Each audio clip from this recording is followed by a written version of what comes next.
Today I'll be in Oklahoma for a field hearing with the Natural Resources Committee, which I'm on.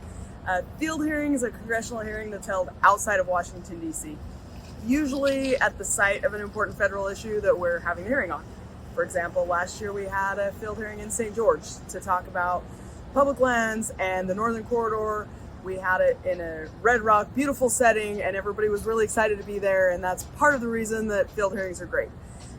These hearings are a way to raise visibility of an issue and evaluate a government program on site and communicate with constituents who are impacted by whatever it is we're talking about.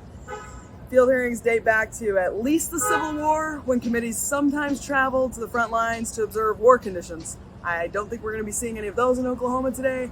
Our field hearing will focus on self-determination for Indian tribes, and Oklahoma is the epicenter for tribal issues.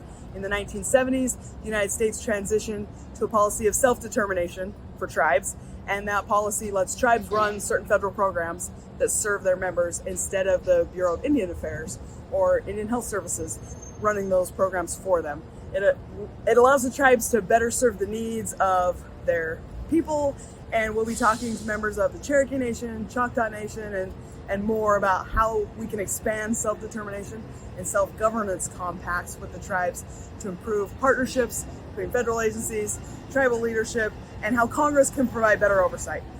Utah has 8 tribal nations who will hopefully also benefit from these discussions that we're having in Oklahoma. So that's why it's worth it to me to take a day in Oklahoma before I go to Utah for the weekend.